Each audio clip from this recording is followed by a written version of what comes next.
this edition of World Crisis Radio. This is Webster Tarpley reporting from Washington, D.C. As the world is aware, here in the capital of the United States, chaos and anarchy loom on the part of an unpopular and doomed minority made up of marginal forces in the society, far away from the main lines of national development, rural backwaters, and forces whose program comes down to living in the past, have shut down the federal government and are now threatening to bankrupt the United States of America, to drive the United States into default and bankruptcy. These are anarchists. They are extremists. There are no conservatives, or very few, left in the Republican Party. This is not a fight between conservatives and radicals. It's a fight between reactionaries and fascists. The reactionaries, of course, people like Mitch McConnell, like McCain, like Corker, like Lindsey Graham. Those are reactionaries. They're bad enough, God knows. But then we have the fascists, the House Tea Party caucus, Ted Cruz and his ilk. And, of course, little Rand Paul is shuttling back and forth between them like the squirrel on the world tree in the Nordic myth. He's going back and forth, telling each one what the other one is doing. It is a threat to democracy, and the theme of our broadcast today is this threat to constitutional democratic government must be responded to by powerful and timely executive action. You're getting to the point where the only backstop between the United States population and this future of anarchy and chaos and indeed lawlessness is going to be the presidency. And as was said recently, you go to war with the president you have, not the president you wish you had. Now, it's also clear what is going on. It is an attempt to override and abort the normal democratic process. It's a revolt against democracy. It's an attempt to use the techniques, I guess, of interposition and nullification inside the federal government. And it's an attempted cold coup by an unpopular minority, people who get up to 20-25% support if they're very lucky on the national level. They're seeking to wipe out laws that God knows have been hashed for 5 or 6 years, passed by the House, passed by the Senate, approved by the Supreme Court, another presidential election, on and on and on. And, of course, in the process, these rebellious forces, these anarchs, are attempting to cancel out more laws that are in force. It's ironically this group that always makes such a pompous parade of their love for the Constitution. Those same characters are now showing that what they use the Constitution as a kind of a cloak for their intentions of anarchy. Now, in terms of the details, 3 names: Koch, Cruz, and DeMint. This clique. It was all clear, and listeners have heard it in the past, that Senator DeMint of South Carolina, cradle of secessionism, don't ever forget it, and the most foreign of all states, the state that is most dominated by foreign economic interests, if you've ever been there, not very American down there, mostly owned by foreigners. So Senator DeMint of South Carolina had become recognized as the paymaster for the Koch brothers on Capitol Hill, these predatory, reactionary, and worse, billionaires seeking to abort the democratic process, seeking to buy pieces of the government. DeMint was their paymaster, and he was already into this racket of financing primary challenges against existing, more traditional Republican reactionaries. But now DeMint, apparently, in order to better direct the subversive efforts, has retired from the Capitol Hill field. He's just gone down the hill to the Heritage Foundation over by Union Station. And he is now funding, it looks to me, Cruz. So my guess is the money comes from Koch, the manager, the paymaster is DeMint, and the front man is Cruz, who has gotten himself these 2-3 dozen extremists, yahoos, wacko birds, chuckleheads. We have some other names for them, too, in the House Tea Party caucus, the fascists, in other words. So these people are backed up by the money conduit known as the Senate Conservatives Fund. We've got Heritage Action in the picture. We've got the Club for Growth. And according to studies that have been done of some of these groups, this is not really the Republican Party. These are people who are, if anything, hostile and suspicious vis-a-vis the traditional Republican Party. They don't care about winning. They care about, the great refusal, right? This makes them more dangerous, right? They're acting out some kind of cosmic morality play. They're interested in some reality which is not of this world, and you can't have lots of people doing that and then expect to have a civil society. So there they go.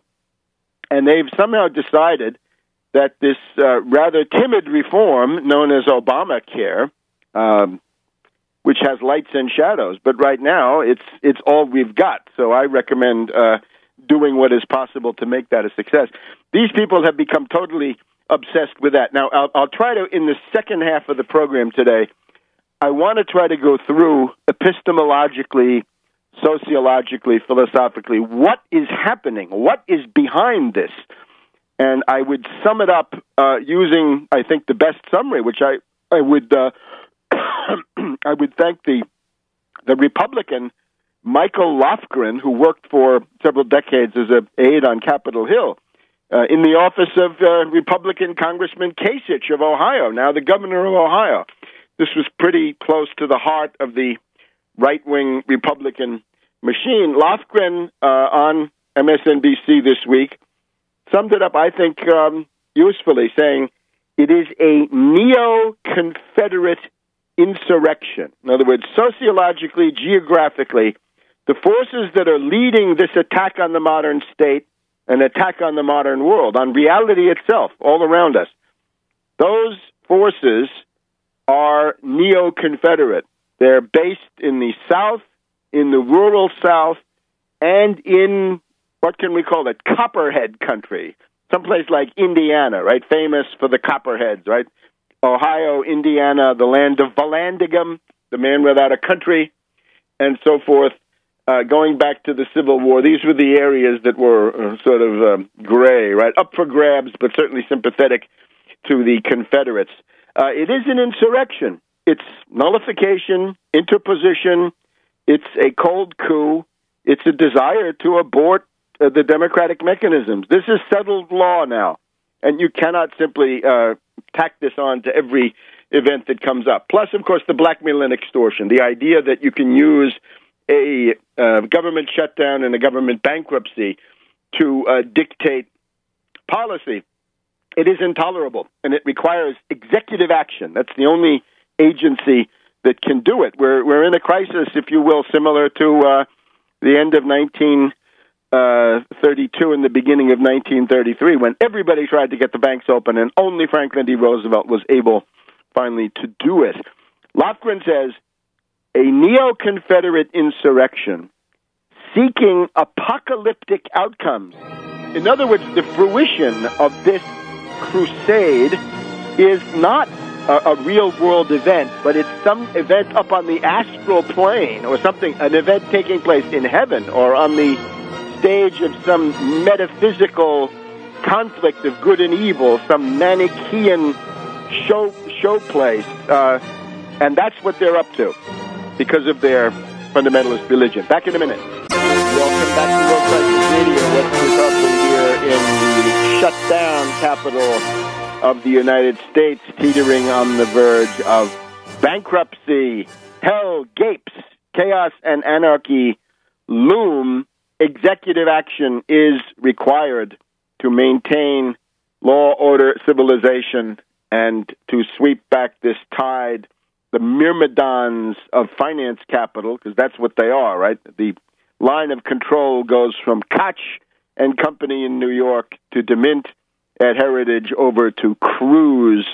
That seems to be the alternative government of the United States. And then, of course, he's got his cannon fodder, right? His several dozen myrmidons in the narrow sense in the House of Representatives. And those guys plan 2 days ahead, huh? This is an absolutely cynical, opportunistic, short-term, demagogic operation.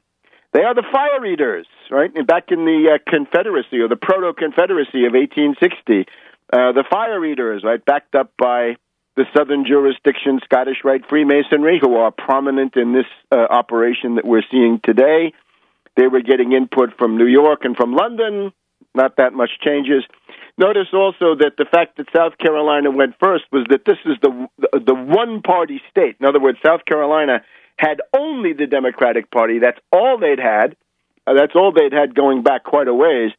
So that when the Whig Party crumbled in the 1850s, it became a one-party area. Many parts, well, certainly South Carolina, other parts of the South also, so that when the other parties, right, the Free Soil and then Republicans came along, they did not get traction in the South.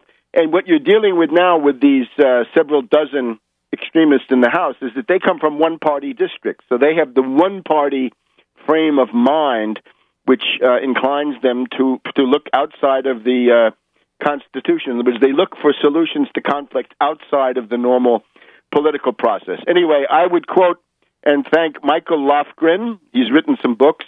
It's a neo-Confederate insurrection seeking apocalyptic outcomes. In other words, anxious to bring on the end of the world in some sense, some catharsis, right, a moment of purification.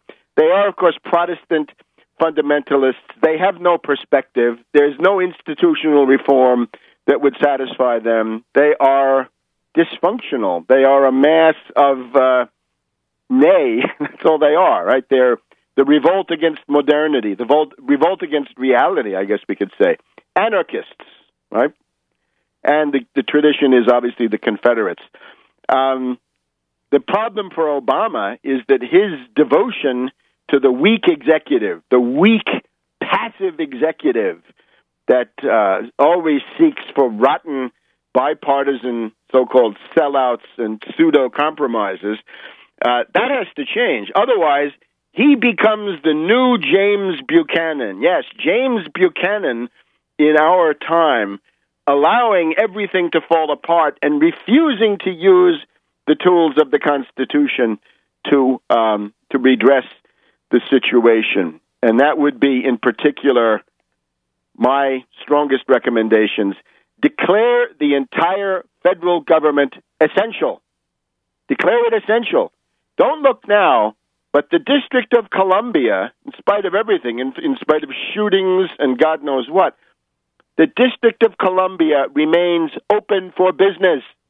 The District of Columbia has defied the fascisto Republicans. It's open. It didn't shut down. Mayor Vincent Gray gets a word of thanks from every patriotic American.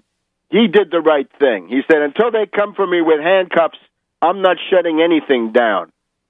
So if Vincent Gray can do it, how come Obama can't do it? How come you don't know about this, by the way? The media, so eager to protect Obama, so eager, and what unfortunately it means is ultimately they won't be able to protect him. He'll be the new Buchanan.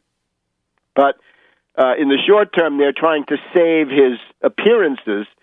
Any comparison between the courageous Mayor Vincent Gray of the District of Columbia, who has kept things open and functioning, and Obama, who has meekly shut down the government, turning the government over to this gang of thugs, letting them seize power in the United States, refusing to do the obvious two things. And what are they?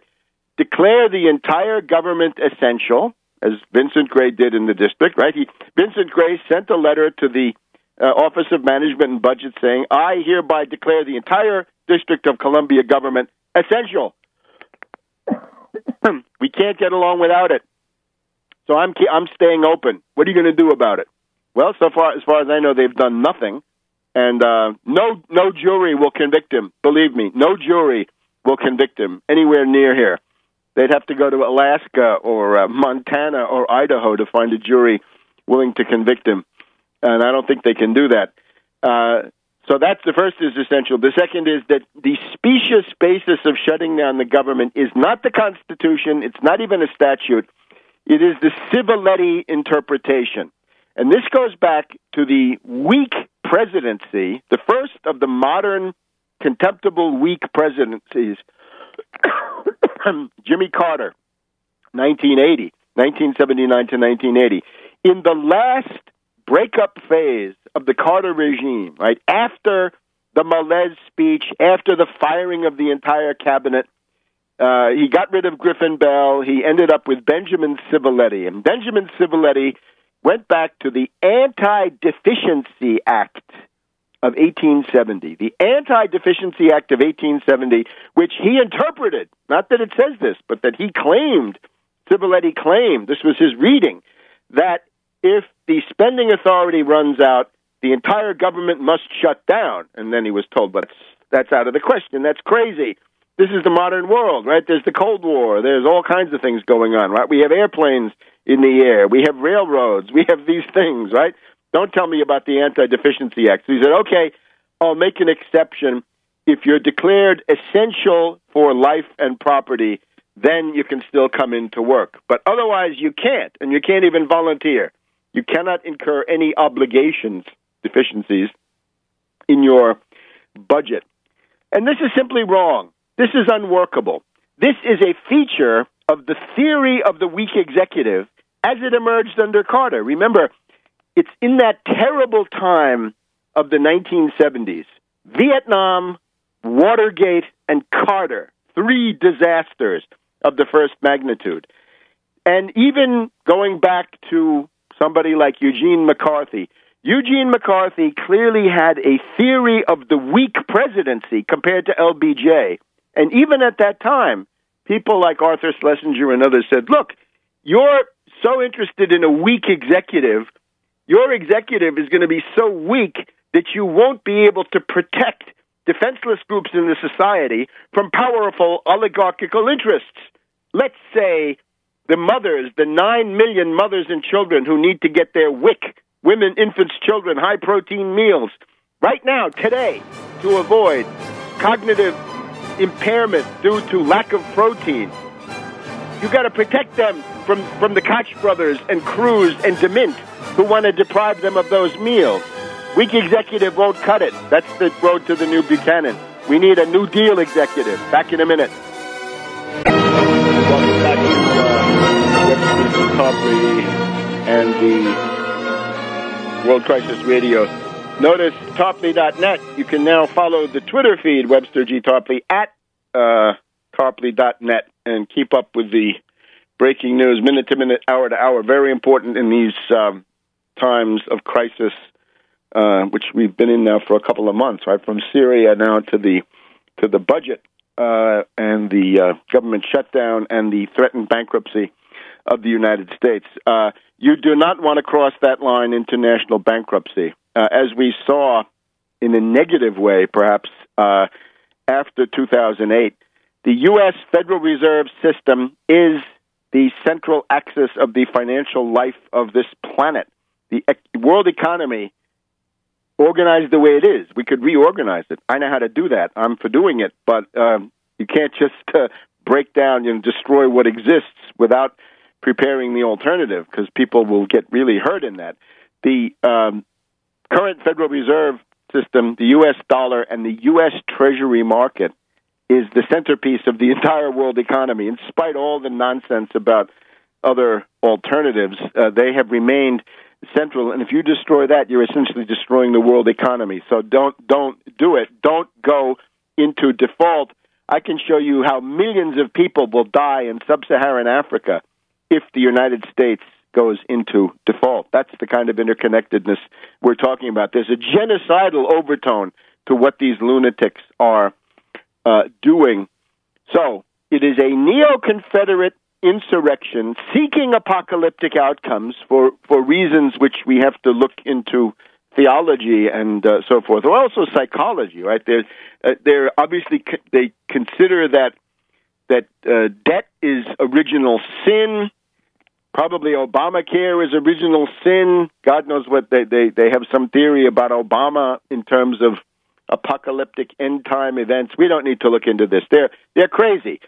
That kind of stuff must not be allowed to interfere with the running of the modern secular state.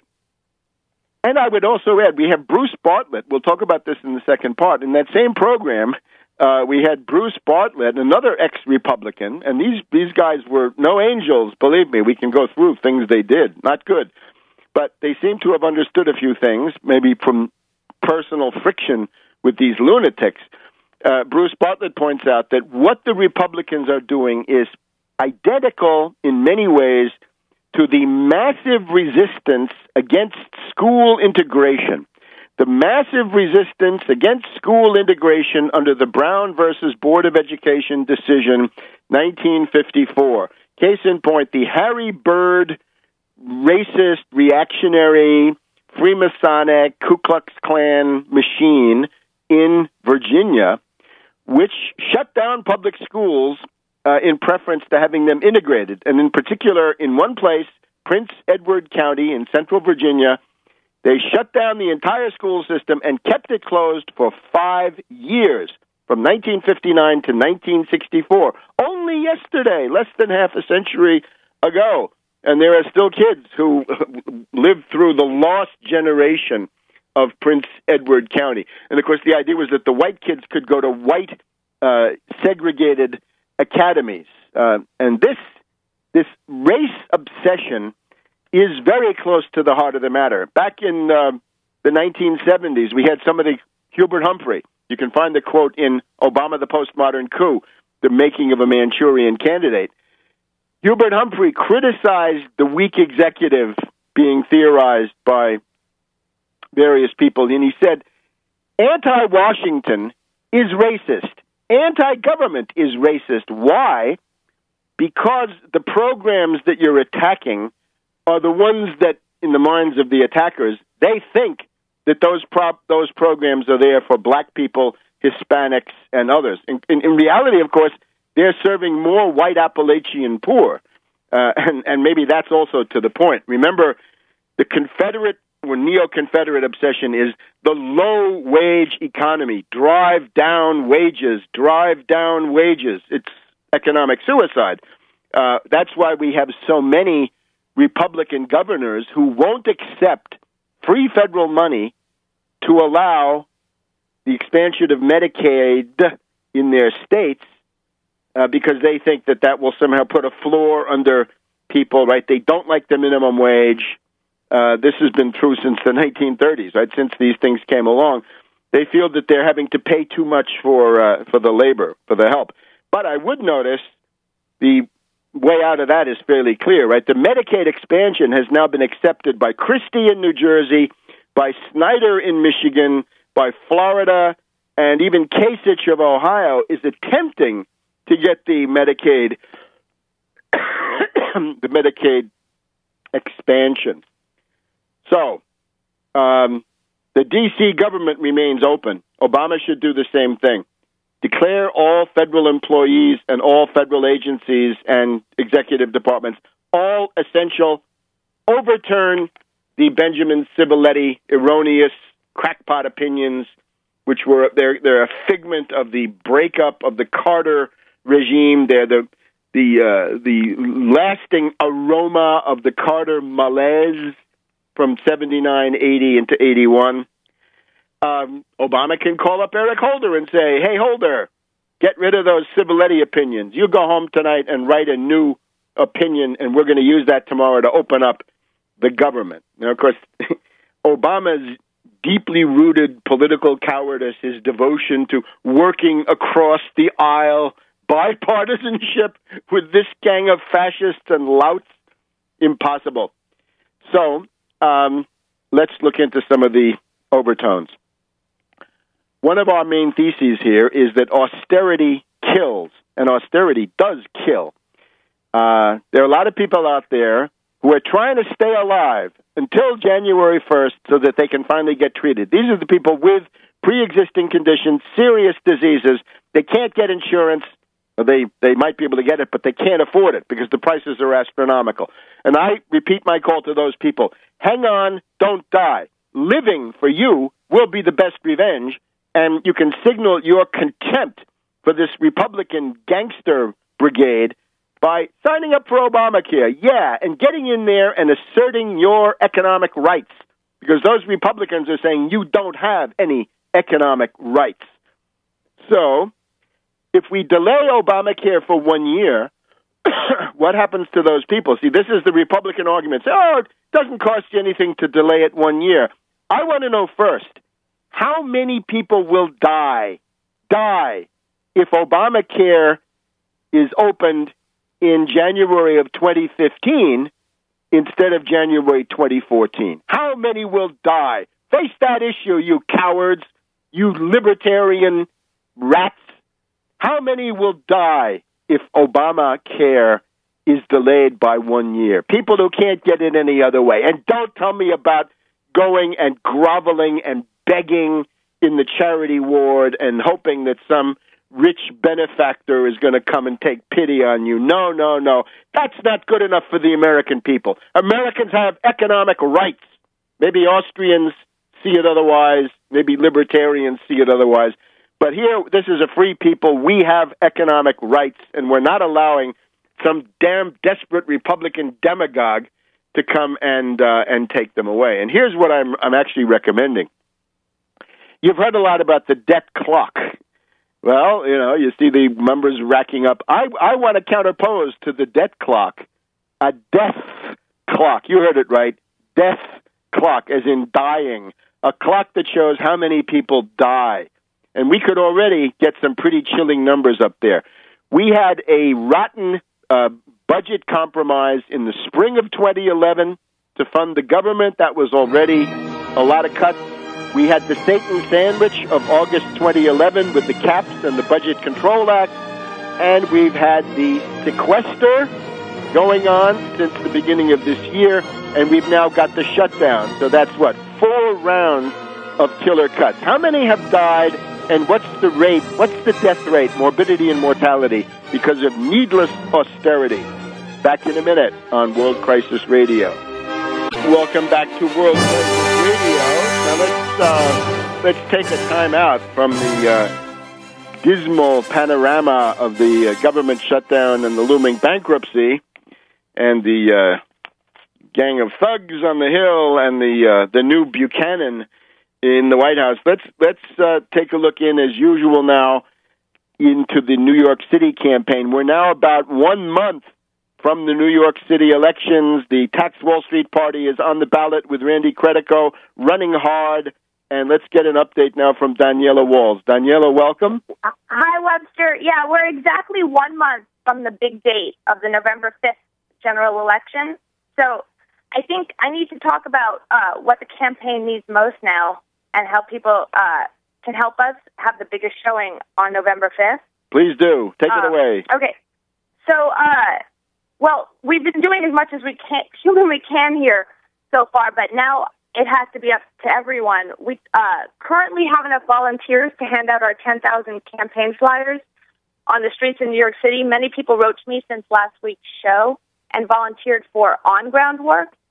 Our volunteer count is now more than effective for this. However, if you are in New York City and you want to come out and meet up with us on the weekend, we're going out with as many people as possible. Call Chris Reese at 908-433-3266, and he'll let you know exactly where the crew is in real time. Every weekend, we will have a big gang of people meeting in a central location to get flyers from Chris, and then spend a couple hours passing them out. Usually then everybody goes out after flyering for a fun meal and beer. Chris's number, again, is 908-433-3266. But right now, we are especially looking for people to do things remotely to spread the word about the platform. there are many things you can do if you're not in New York City.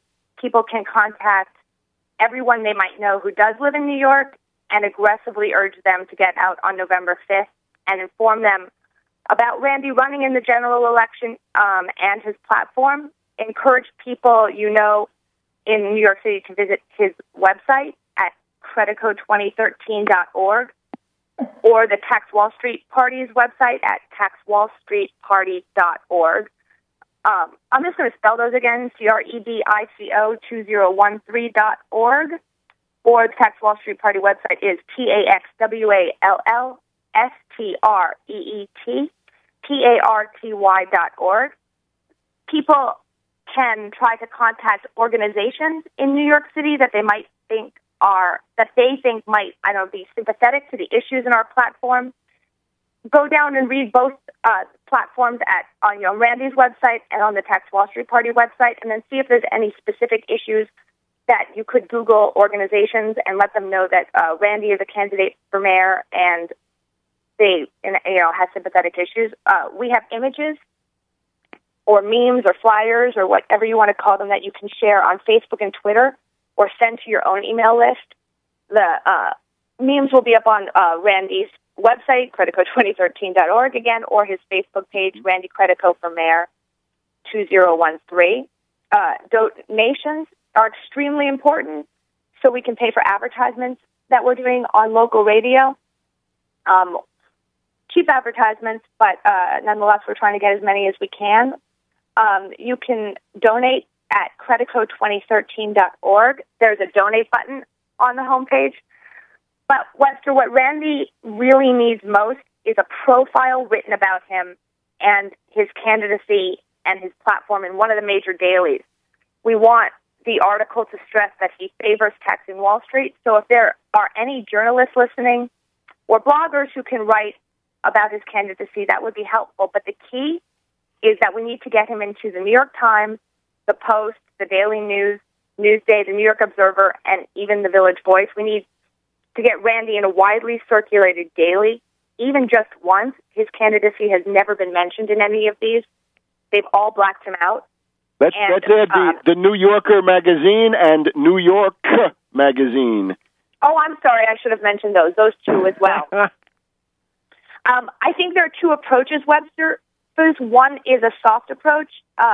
If somebody feels that they have the ability or time to ingratiate themselves with some of the reporters of these papers through emails or phone calls, especially if you already have an in or a contact. The New York Daily News, I'm finding, is one of the papers that might be the most sympathetic to Randy's cause because they're the only paper that hasn't wholly jumped on the de Blasio bandwagon. The New York Daily News has been doing some digging into his record throughout this campaign, unlike the other dailies. So that would be a soft approach where you would have to gently approach the reporters and begin a dialogue with them, try to win over their friendship quickly. Hopefully they'll write back to you, and then you would have to do a follow-up. A great way to start out with these reporters is to find any who are covering the election.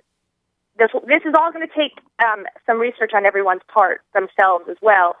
I can't provide all the information for everybody. I can speak to if you want some guidance, but I'll just try to get it out now.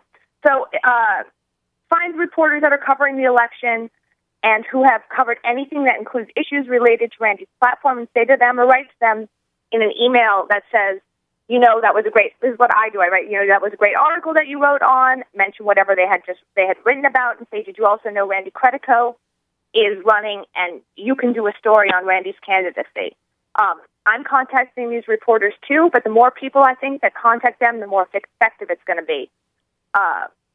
This race is a blowout now at 71% for de Blasio to 20% for Lota. So reporters in these final 4 weeks might say, there's nothing really to write about here anymore. It's getting pretty boring between the Democrat and the Republican. This isn't even a horse race, and think, oh, well, I have some time. I might write about this Creditco guy.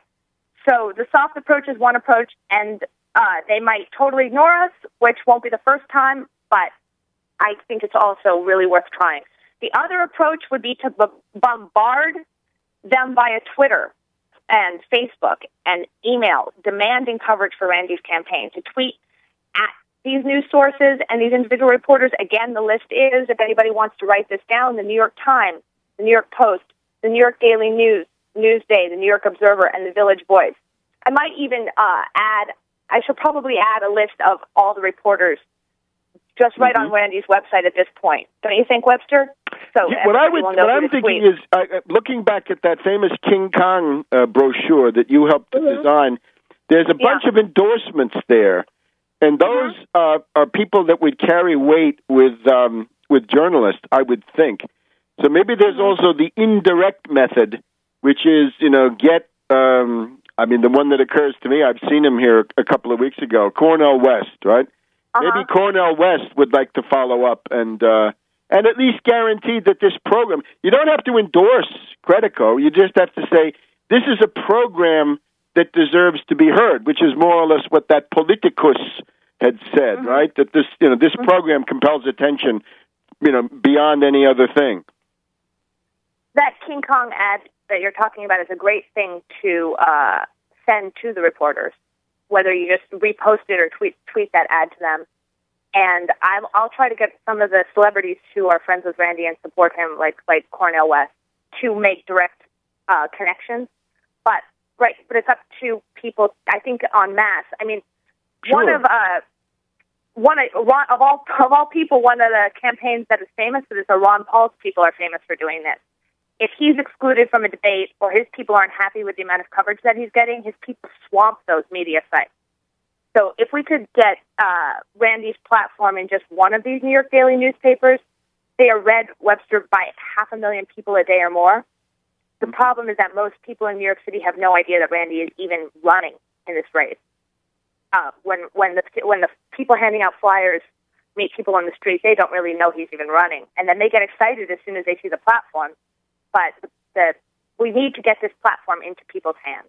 Let me also suggest here, one thing that's worked in Washington over the years is if you get up on an overpass with a banner during the morning rush hour, and it could just say, vote Credico November 5th, or just Credico.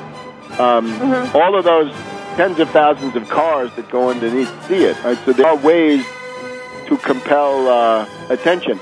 Anyway, we're out of time. That's a good idea. I'm going to send some guys up there to the overpass. But that's what I've got for now. So I'll talk to you next week, Webster. Great. Keep on keeping on. We'll see you soon. And we'll be back in a minute on World Crisis Radio. So welcome back to World Crisis Radio. Webster Tarpley here in Washington, D.C. So that's going to be very interesting. We're going to increase our engagement here on the New York City front in the critical last month of the campaign. This is now the time when the tax Wall Street Party is going to make the big breakthrough. We're going to contribute everything we can to that. Now, just as an aside, right? What is being neglected here while we talk about whether to shut down the government or not, whether to go bankrupt or not, whether to let an unpopular and marginal minority control the entire United States government through kamikaze tactics of blackmail and extortion. What are the real issues here? The United States needs 30 million new productive jobs. What will they be doing, I'm asked? Yeah, they'll be building infrastructure. That is to say, a new national superhighway system, a new national rail system, commuter, freight, and passenger, the entire system of water projects, the ports, sewage plants, canals, inland waterways, all of that is at the point of collapse. That's got to be rebuilt. One example, since we're talking healthcare these days, this country needs about 250,000 new doctors trained state-of-the-art in the next 5 or 10 years. We would need 1,000 new state-of-the-art hospitals. That's the kind of infrastructure we have to get to. If you want to put content into any kind of program for healthcare, Obamacare, Affordable Care Act, Medicare for All, my personal favorite, you're going to need 1,000 new hospitals to provide the facilities to make that right a reality. We would need to go for a crash program in fusion power, since that is now on the agenda internationally. But you see, we're prevented by this group of people As Rhett Butler says in the movie version, at least of Gone with the Wind, the Confederate program is the demand to live in the past. Now, what do the American people think about Obamacare? Well, they're voting with their feet, aren't they? If 7 to 8 million people go to the Obamacare portals, to the various exchanges, the websites, right? It's like Kayak. It brings together many things, but it does take a while. And 7 to 8 million, right, about half of that on the central federal one, and then the rest of it distributed through the states.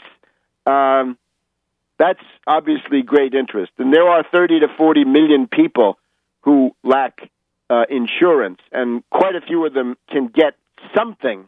They can at least assert their right. They can get a toehold, a foothold. They can get their foot in the door for health care and avoid the pre-existing condition trap by going through this. So at the point we're at now, obviously, don't destroy it, don't end it, mend it. Make it more into Medicare for All. Get rid of IMAC, the Independent Medical Advisory Committee, IMAC, and MedPAC, the Medical Permanent Advisory Council, whatever it's called. Those are your two rationing organisms. And Republicans and Libertarians, don't tell me you don't like rationing. Sure you do. You want rationing by the so-called market, right, meaning by monopolists and speculators who control the market, right, an oligopoly. That's what you want. So don't tell me you don't like rationing when it's done by a government committee. Government committee might even be better than the wild free market stuff that you want when you're sitting there with nothing but your eyes to cry with. So there's no doubt, if 7 to 8 million people came the first day, and Obama is justly criticized for not devoting political capital to announcing this, to beating the drum for it, to popularizing it, I think a good number of the 40 million are going to come forward over the next 6 months, and they're going to take it. And remember, if you can get any kind of health care, even somewhat sketchy, for $100 per person per month, that's a deal, because that's the rate on Medicare is, what is it now? It's about $125 or $130 per person per month. So Americans are voting with their feet. And what it shows is, in spite of all the hysterical Republican scare tactics and big lie propaganda, this is New Deal America. Americans believe, yes, they do, that they have economic rights.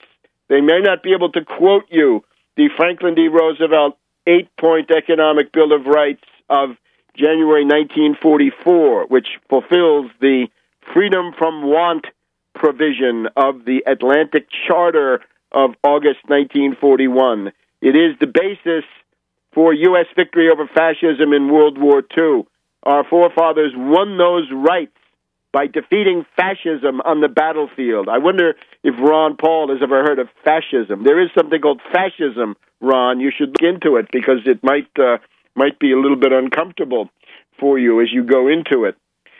Now, the other thing, of course, is, remember, the cost of having the Tea Party control the government is the cost of learning Chinese, right? Obama not going to Asia, so he's not going to the Asia-Pacific Economic Cooperation meeting in Indonesia, and he's not going to the East Asia Economic Summit in Brunei. There were two reasons to go. Can't go because the Tea Party has shut down the U.S.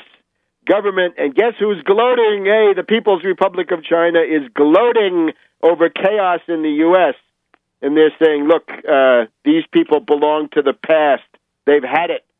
They're exceptional. Yeah, they're exceptional relics for the museum, right? For the dustbin of history, as was once said. So if you don't like that, you better do something. It's going to take 30 million jobs. But the first thing you got to do is to break the power of this lunatic clique that is controlling the government. Now, somebody pointed to me, Paul Craig Roberts, the distinguished. Paul Craig Roberts says Obamacare benefits only two groups: the insurance companies, it's fair enough, and employers who drop workers to part-time. Well, the second point is nobody's forcing those employers to make people part-time. They decide to do that on their own. Why don't they take individual responsibility, huh? Hey, conservatives, individual responsibility if you make a worker from part-time to from full-time to part-time because it's cheaper for you. You still decided to do it. Nobody made you do it. Nobody made you hoard your cash overseas. Nobody made you send your jobs to Southeast Asia. But I would have to ask Paul Craig Roberts, what about the 40 million people who can't get health insurance? How about them? How about the 7 to 8 million people who came forward on Tuesday to try to find out what they could get?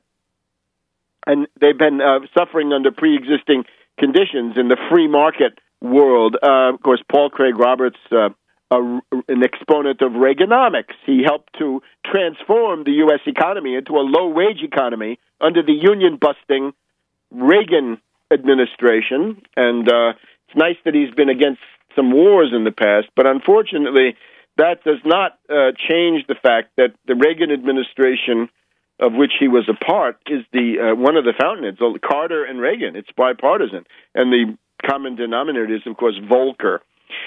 But now, let's look at this question. What is happening here? What is the sociological reality, right? In terms of the machine that's doing it, I mentioned, it's the Koch brothers, it's DeMint, it's this Senate Conservatives Fund, it's the Heritage Action, it's the Club for Growth, it's a number of the Tea Party groups are piggybacking on. They have decided to exert this power that they think they have, and they only have it because Obama is willing to let them run wild, right? So Obama needs to declare the entire federal government essential, override the erroneous and obsolete and absurd Civiletti opinions, and assert the 14th Amendment to pay the debt and guarantee the solvency of the U.S. public debt. So we'll look at this now in terms of the breakup of the Southern strategy, the breakup of that 40-year power system, 1968 to 2008, which we're still living through. Back in a minute on World Crisis Radio. Welcome back to World Crisis Radio. Just one note, the so-called moderate Republicans who could be peeled off, it's now commonly assumed that if the clean bill, the simple continuing resolution, restart the government, pay for everything, don't single out anything, not Obamacare, not anything else, that there would be maybe 20 moderate Republicans, suburban, vulnerable Republicans, who would vote for it. Now, I'm going to read you the names. The idea is these are the people who could be picked off. In other words, these are the people who are scared enough of a challenge from the other side, not a primary challenge from the Looney Bird Brigade, from the Weird Caucus, that's another one. Not from the Weird Caucus, but from presumably a Democrat. So these people are the ones, if you live in these districts, you got to think about organizing a challenge. Pat Meehan of Pennsylvania, Scott Rigel of Virginia, John Runyon of New Jersey, Mike Fitzpatrick of Pennsylvania, Lou Barletta of Pennsylvania, Peter King, New York, Devin Nunes, California, Charlie Dent, Pennsylvania, Frank Wolf here in the Virginia suburbs, Michael Grimm, New York, Eric Paulson, Minnesota, Rob Whitman, Virginia, Frank Lobiondo, New Jersey, Randy Forbes, Virginia, Jim Gerlach, Pennsylvania, Leonard Lance, New Jersey, Mike Simpson, Idaho, Bill Young, Florida, Mario Diaz-Balart, Florida, Richard Hanna, New York, Rodney Davis, Illinois, Tim Griffin, Arkansas. All those people are scared enough, so they're saying, if the clean bill comes, I'll vote for it. What obviously should happen is a discharge petition. Force these people to sign a discharge petition, and then let that go through, and then you could overturn Boehner, and who is the slave, of course, of Cruz.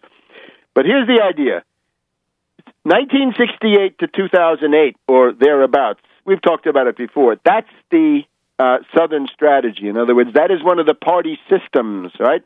The previous one, of course, was the New Deal system, 1932 to 1968. The one before that was the McKinley Republican system. The one before that was the Lincoln Republican system. The one before that was the Jacksonian flawed system. And the one before that was, of course, the Federalists' and then the Jeffersonians. But 1968 to 2008, what's the characteristic? An overwhelming, exorbitant power of the southern states in the Electoral College.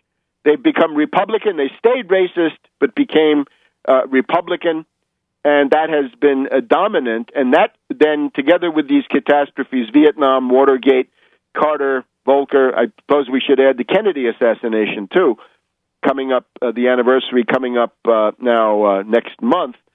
Those events have weakened the presidency compared to the New Deal presidency. The New Deal presidency, of course, means Roosevelt, and it means Kennedy's attempt to revive that, and Lyndon B. Johnson, who, if you remember the journalistic coverage of LBJ, the main word they would apply is power to get what he wanted through the Congress and to master the mechanisms of government. So nobody would talk of a president like Obama or Clinton or even Bush in terms of power.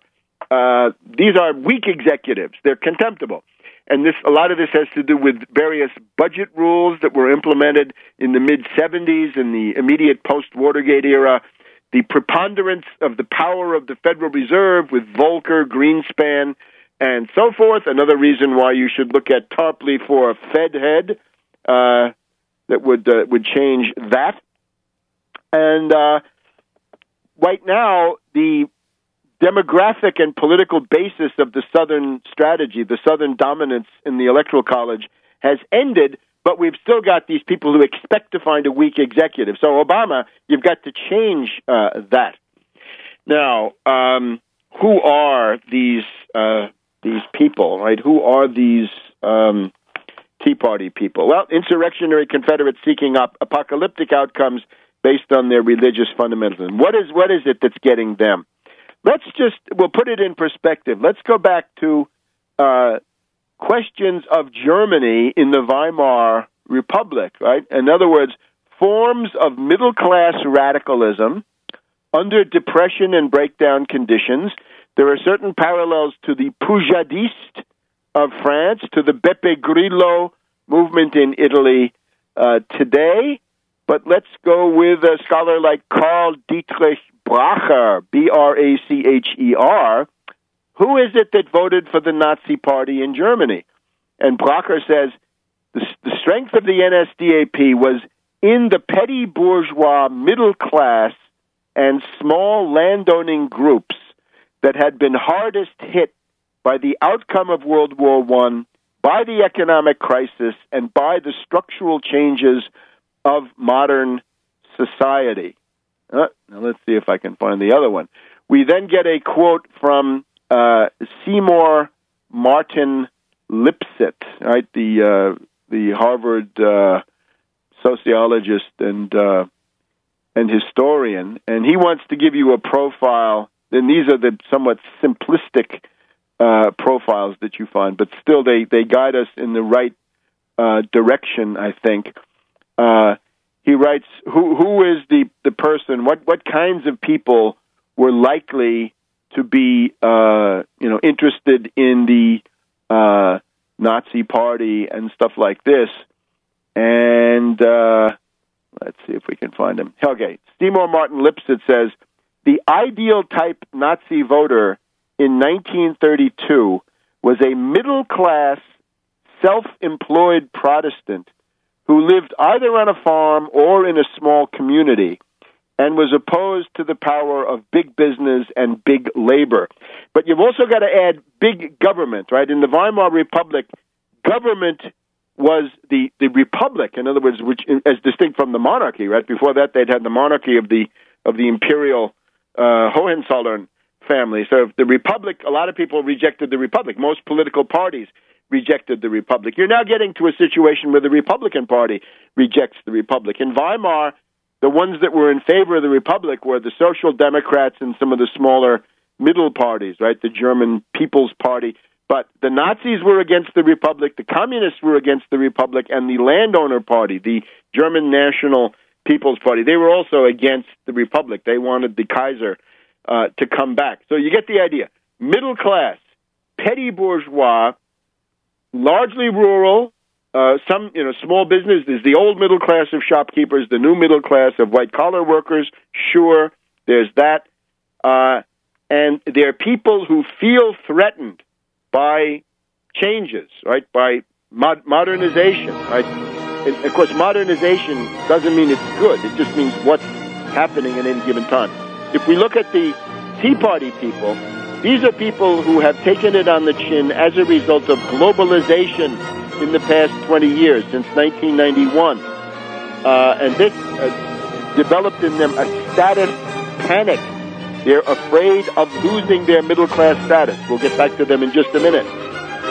Welcome back to World Crisis Radio. So, getting to the heart of the matter, what's the sociology of this Tea Party? What are the deeper roots? That we can compare it to Germany, 1920s, 1930s. We can compare it to American South, pre-Civil War, and then 1950s, 60s civil rights era. But the general idea is, first of all, remember, partisanship is an economic condition. It's not a state of mind. It's an economic condition. It means that the pie is shrinking. Not everybody is going to survive. Some people are going to get triaged, and therefore the struggle is more bitter, because it's not just who's going to get the concessions, who's going to get a bigger or smaller piece, but who's going to get cut out completely when the music stops. The petty bourgeoisie, the middle classes, caught in the middle between big labor and big business, right? If you will, in some places anyway, not here lately, because we don't have big labor anymore, but there's a fear of socioeconomic displacement, right? The status panic, to fear to be precipitated into the working class or even the lumpen proletariat. Small farmers, shopkeepers, students, pensioners, artisans, old people, pensioners, blue collar, all of these people can be affected by this stuff. But nostalgia for the past and anti-modernity. In some cases, the anti-modernity is right, but they're not capable of understanding how you ameliorate, roll back some of the bad features of modernity. These people see elections as every election is a referendum on the system, right? Keep it, yes or no. Everything is always at stake. Rejection of modern society looms large, desire to protect your own socioeconomic position, and it's especially acute in the petty bourgeoisie that feels that they are downwardly mobile, and they go into that status panic. They have a fear of proletarianization. Now, some of these ideas come from Thomas Childers' book, The Nazi Voter, The Social Foundations of Fascism in Germany in the 1920s and 1930s. Now, let's look at it here. The Tea Party has been hit by what? Remember, a lot of veterans and a lot of small-town people. But you look at where they come from, it's the South, it's the rural South, it's other rural areas with a special preference for copperhead country in places like Ohio or Indiana or so forth, right? The places that were somewhat dubious, right? The Vallandigham Belt, we might call it. After 1991, globalization, the destruction of the economic certainties, then Newt Gingrich comes along. Even before Newt, right? You've got the Republicans are the anti-government parties, because the Democrats are the ones who say, we can make the government work, elect us and we'll make it work. The Republicans say, government doesn't work, elect us and we'll prove it. In the 1980s already, it was considered that the three pockets of reactionary thinking in the world were the House Republicans, the British backbench Tories, conservatives, and the Supreme Soviet. Then along comes Newt Gingrich with the Contract on America, and then we get the various shocks.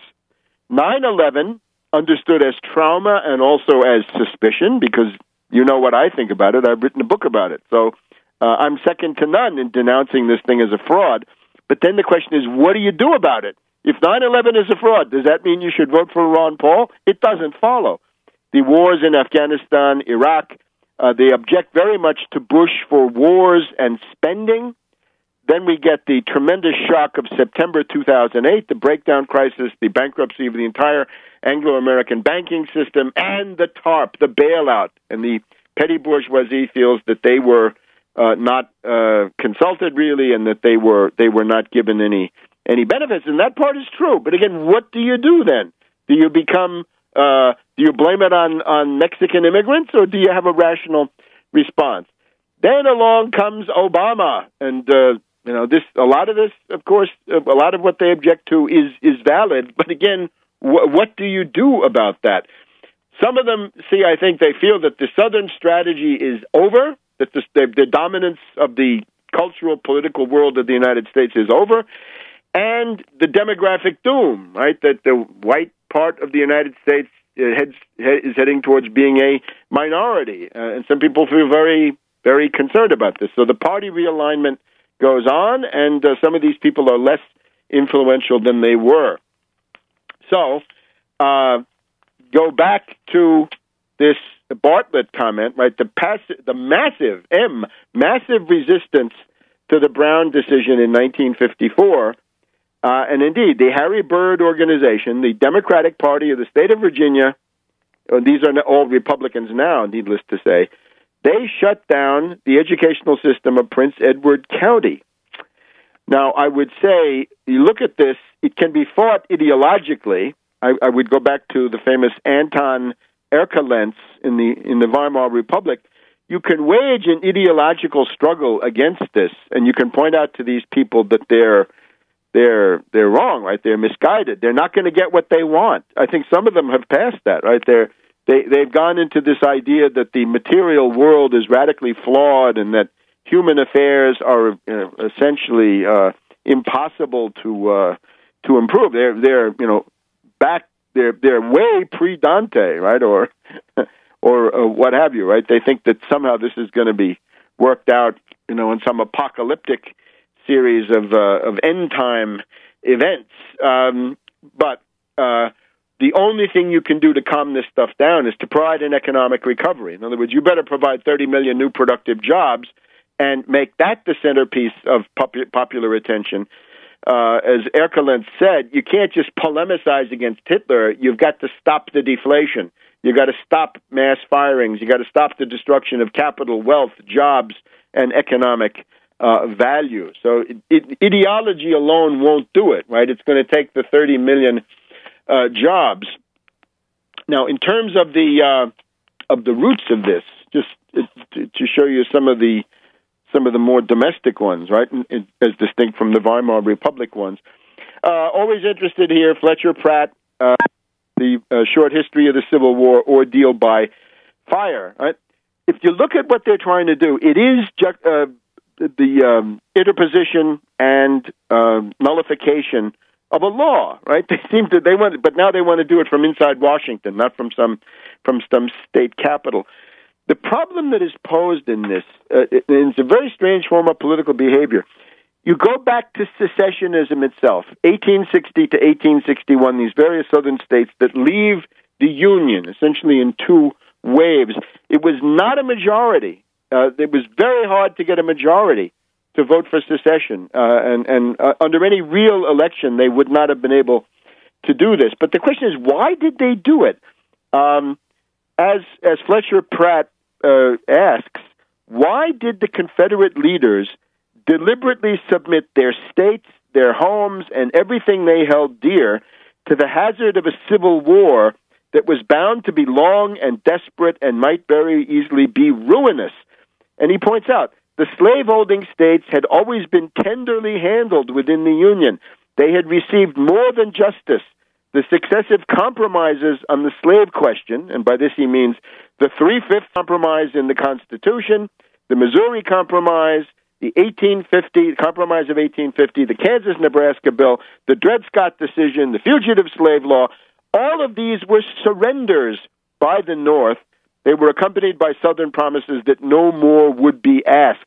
The slaveholders and their Northern allies had a clean majority in the Congress elected with Lincoln. The only way Lincoln could govern was when they left, and they did leave. The prevailing opinion was that the abolitionist president was headed to be a weak executive. The North had sold out everything, and nevertheless, they say, that's the last straw. Lincoln is elected. We're leaving. little bit like what we see in Washington today. Back in a minute. Welcome back to World Crisis Radio. Got to rush through some of this stuff, but let's try to discuss as much as we can. Why did the South secede? What a miscalculation. Many thought that there would be no civil war, that, let the erring sisters go. That was going to be the line, and it was not the line. Even after Fort Sumter, many in the South thought there would be no civil war. The fire eaters carried the day, right? Today we've got the Tea Party Fire Eater Caucus. What was secession? Fletcher Pratt once again. Secession was a typically Southern and romantic gesture of resentment over the election of Lincoln, intended to accomplish something vaguely satisfying, if not the resignation of the new executive, at least the assurance that no more abolitionists would be elected. The South was threatening to pick up its dollies and go home if the North did not alter the rules of the game. Sounds like that guy who says, we got to get something out of this. I don't know what it is, but we got to get something. Now, remember, the South had controlled the presidency with the dough faces, right? The people like Polk, but especially then Pierce and Buchanan, Caleb Cushing type dough faces, right? They were people maybe born in the North, but they were the allies of the slave power conspiracy. So what's it based on? The Confederate view. The individual can do what he wants. It's the Jeffersonian theory that man is ultimately a self-sustaining tiller of the soil with no obligations but those he assumes voluntarily, capable at all times of withdrawing into his own little cosmos and pulling the ladder in after him. Sounds like a lot of people, a lot of personal sovereignty freaks that we run into. The Confederate effort is outwardly an attempt to safeguard the right of the individual, but inwardly denies the individual everything but the right to be a hermit. And, of course, they had controlled the presidency, and now they can't control the presidency. They had other systems to protect slavery. So this essentially was done in a fit of pique for many of them, of course, thoroughly manipulated by Freemasonic, British, and other New York financial operatives. But you get the idea. All right. So now, this, I think, you can see the atavistic cultural elements that come to the fore. So what we require now is executive action. Let's look in the Atlantic, right? We got to look at this 14th Amendment question because this is going to be it. Garrett Epps, EPPS, in the Atlantic, October 2nd. If Congress won't raise the debt ceiling, Obama will be forced to break the law. And the idea of this is that if the Congress refuses to permit more borrowing, make the debt limit flexible, abolish the debt limit, and so forth, what is going to happen? So you have three choices. You've got the possibility of continuing to borrow money. You've got the possibility of unilaterally raising taxes to get more money that way, which would not be debt, or of not carrying out expenditures which the Congress has mandated. So either any of those three is going to be violating some statute. So the question then is, what do you do? And the least unconstitutional outcome, according to these people, is that you can continue to borrow money, and that this is the least, the least offensive of these alternatives. Now, I want to point out, none of these articles have the sense to talk about the General Welfare Clause and indeed the Common Defense Clause, because there is a war going on in Afghanistan, like it or not. A lot of them voted for it. Ron Paul voted for that war, so don't tell me you don't like the Afghan war, Ron. You voted for it. He was for it before he was against it. So the idea, therefore, is the General Welfare Clause and the Common Defense Clause That is the framework in which you should read this. And then you've got the 14th Amendment. A lot of these writers don't seem to realize what the 14th Amendment points to. It says the public debt of the United States shall not be questioned. That doesn't just mean you get up and say, I repudiate the public debt. No, it means that you've got to pay the interest and service that debt. Here's another one. This is the Huffington Post. Peter M. Shane, Shane, what the president should say if Congress misses the debt ceiling deadline. You can look at my Twitter feed to find some of these links. He says there is no clear law to guide actions. This is in the form of a speech by the president. You have a no-win, he says. I could cease government borrowing and defer some government spending on a selective basis, but that would violate the statutes of spending. I could disable government programs. I could continue under the 14th Amendment, and then I'll be violating the statute. But, of course, the 14th Amendment takes precedence over the statutes. And you are the magistrate required to take care that the laws be faithfully executed. And the conclusion here is, and this is in the form of a speech by the president, I have thus decided to continue borrowing funds on behalf of the United States in order to repay those debts that have already been incurred pursuant to law and to continue those government programs Congress has already authorized. In so doing, I believe I am faithfully executing the intent of the framers of the 14th Amendment to ensure that the federal government would never repudiate its lawfully incurred obligations. Okay, Peter M. Shane in the Huffington Post. And then we have a legal article. Let's see here. This is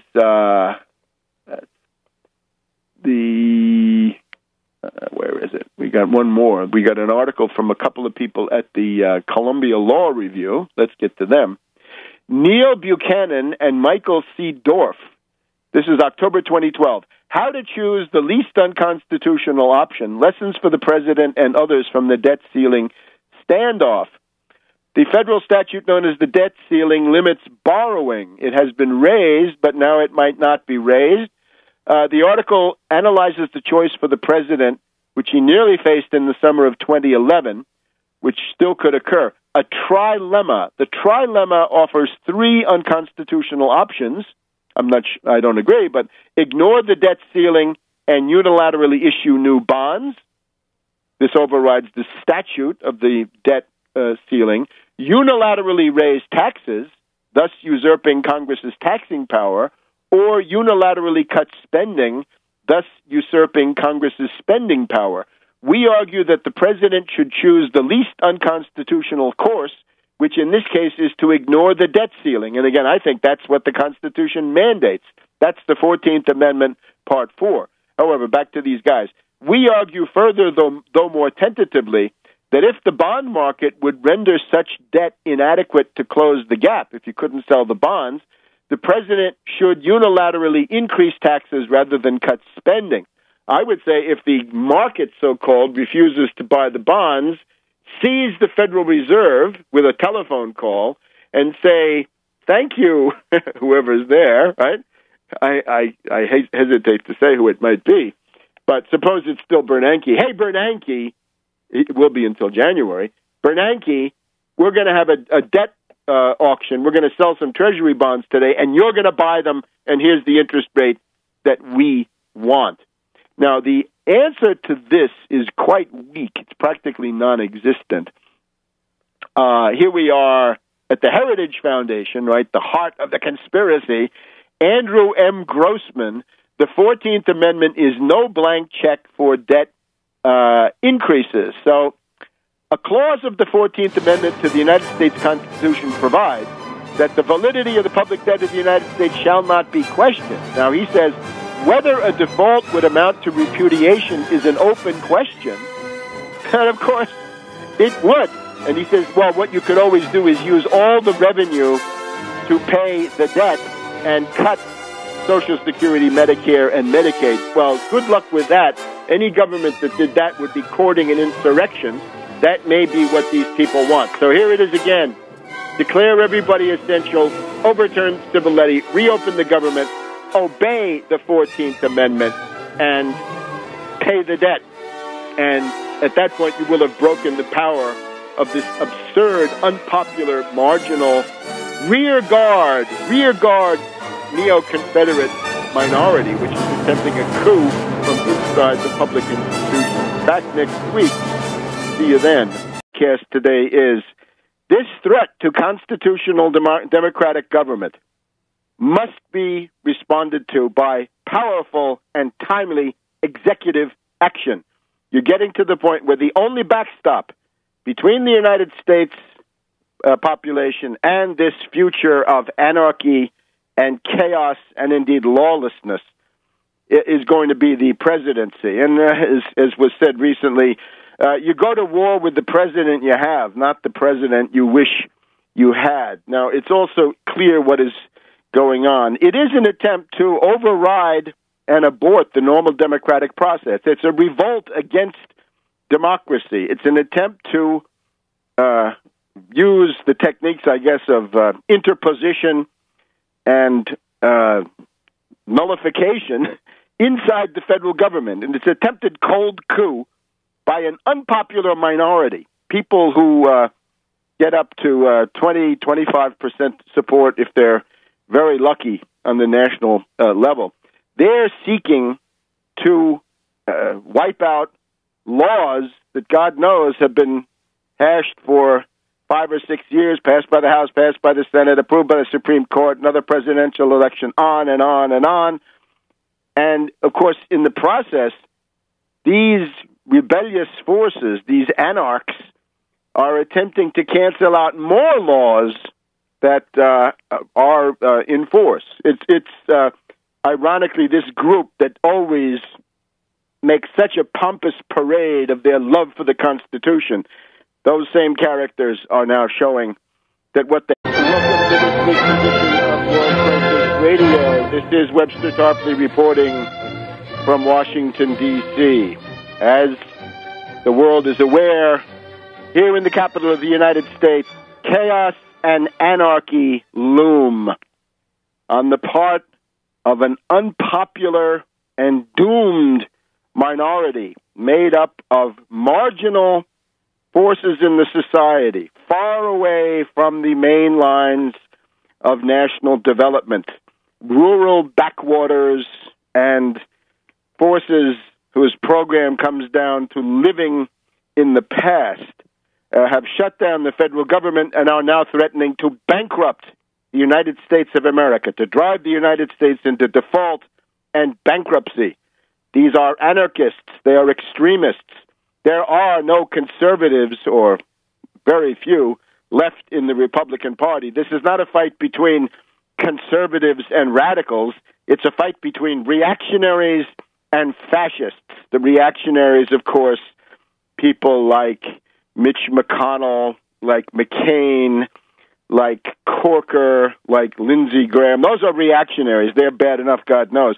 But then we have the fascists, the House Tea Party caucus, Ted Cruz and his ilk. And, of course, little Rand Paul is shuttling back and forth between them like the squirrel on the world tree in the Nordic myth. He's going back and forth, telling each one what the other one is doing. It is a threat to democracy, and the theme of our broadly dozen extremists, yahoos, wacko birds, chuckleheads, we have some other names for them too, in the House Tea Party caucus, the fascists, in other words. So these people are backed up by the money conduit known as the Senate Conservatives Fund. We've got Heritage Action in the picture. We've got the Club for Growth. And according to studies that have been done of some of these groups, this is not really the Republican Party. These are people who are, if anything, hostile and suspicious vis-a-vis the traditional Republican Party. They don't care about winning. They care about, the great refusal, right? This makes them more dangerous, right? They're acting out some kind of cosmic morality play. They're interested in some reality which is not of this world, and you can't have lots of people doing that and then expect to have a civil society. So there they go. And they've somehow decided that this rather timid reform known as Obamacare, which has lights and shadows, but right now it's all we've got. So I recommend doing what is possible to make that a success. These people have become totally obsessed with that. Now, I'll try to, in the second half of the program today, I want to try to go through epistemologically, sociologically, philosophically, what is happening, what is behind this.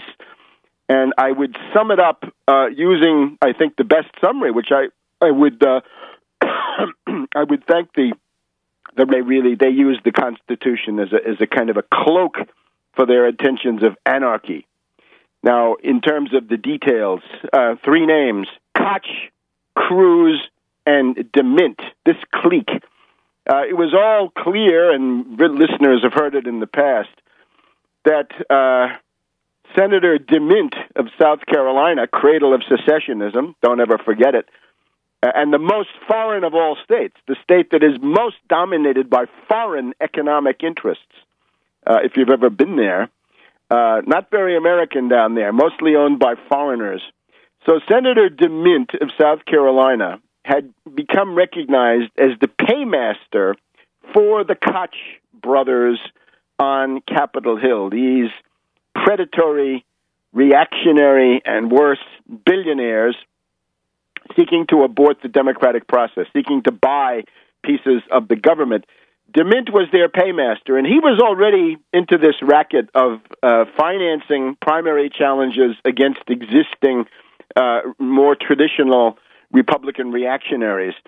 But now DeMint, apparently, in order to better direct the subversive efforts, has retired from the Capitol Hill field. He's just gone down the hill to the Heritage Foundation over by Union Station.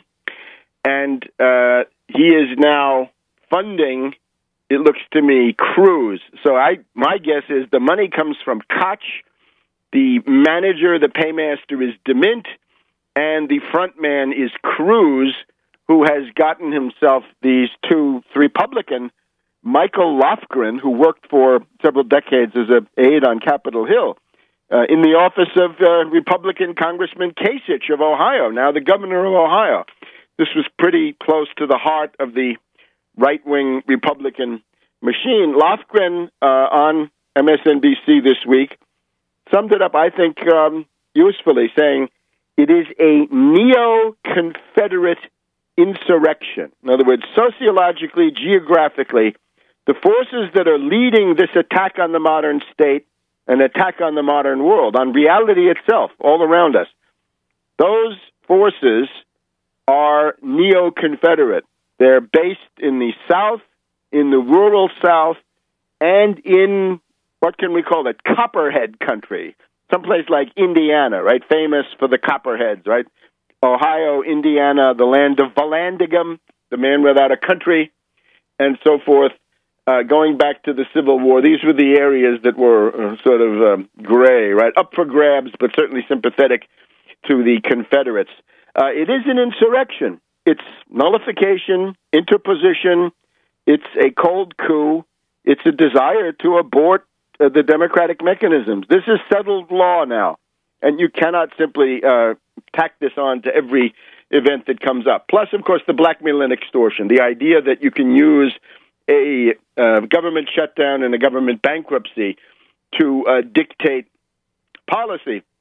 It is intolerable, and it requires executive action. That's the only agency that can do it. We're in a crisis, if you will, similar to the end of